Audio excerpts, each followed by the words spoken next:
कल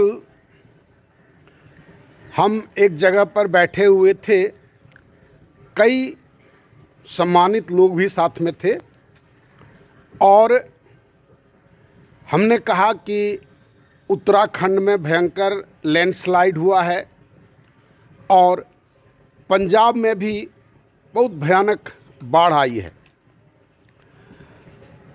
एक सज्जन ने कहा कि ये तो प्राकृतिक घटना है, उससे लड़ पाइएगा क्या?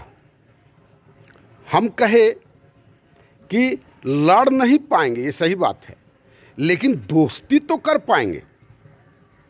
हम दोस्ती कर सकते हैं, उसमें कहीं कोई बाधा नहीं है।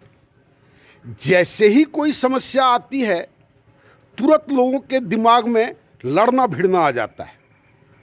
ये हमको समझ में नहीं आता है क्यों।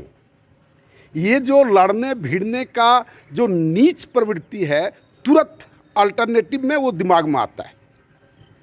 एक दूसरी बात, उनको हम कहे कि पृथ्वी पर जीवन का विकास का क्या कारण है, इतना प्लैनेट्स में कहीं पर जीवन विकसित नहीं हो सका, पृथ्वी पर क्यों हुआ? उसका कई कारण है। हम लोग पढ़ते हैं, पढ़ाए भी, सब बच्चे पढ़ते होंगे, ये जो नेता हैं वो लोग भी पढ़े होंगे। अगर पढ़ाई से मतलब होगा तब, ना सर्टिफिकेट से मतलब होगा तो नहीं कहा जा सकता है। तो वो लोग भी पढ़े होंगे कि appropriate gravity, appropriate distance from सन, सन से उचित दूरी, उचित मास, पर्यावरण, ग्रेविटी से ही जुड़ा हुआ है पर्यावरण, ओजोन लेयर जो रेडिएशन से बचाता है, इस तरह से कई सारा फैक्टर है और उसमें ग्रेविटी एक सबसे बड़ा फैक्टर है। वह एटमॉस्फेयर का निर्माण करता है, वह टेम्परेचर को एप्रोप्रिएट बनाता है और सूर्य से इसके डिस्टेंस को एप्रोप्रिएट रखता है और वह ग्रेविटी मास पर डिपेंड करता है, पृथ्वी के मास पर डिपेंड करता है, उसका मात्रा कितना है। और उस मात्रा को सारे विद्वान लोग मिलकर के पृथ्वी को छिद्रमय बना रहे हैं और पृथ्वी के मटेरियल को निकाल करके एयर को भी पोल्यूट कर रहे हैं और नॉन रिन्यूएबल सोर्स को भी घटा रहे हैं और सब चीज़ उससे डिस्टर्ब होता है। हमको आश्चर्य लगता है, इतने बड़े बड़े वैज्ञानिक बैठे हुए हैं, ये क्यों नहीं सोचते हैं? और उसके लिए क्या आवश्यक है? सोशल रीस्ट्रक्चर पूरे पृथ्वी का। आज समस्या व्यक्ति को बचाने के लिए पृथ्वी को बचाना आवश्यक हो गया है।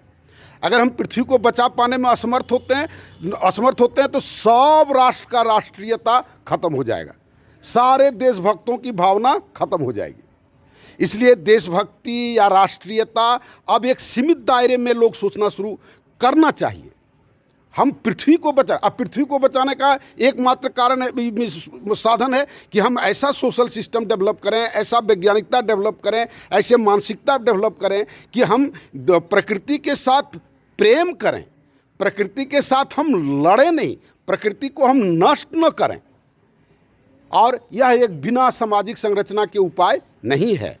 Eco friendly new social system, मेरा चैनल को आप देखें और देखने के बाद आपको पता चलेगा सारे चीज़ों का सॉल्यूशन है। और ये विषम परिस्थिति और परिस्थिति और विषम होती चली जा रही है और होती चली जाएगी।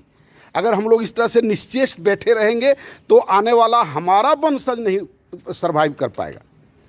और इस सबको गंभीरता से सोचें और जितना जल्दी हो मेरे साथ जुटने का प्रयास करें। धन्यवाद।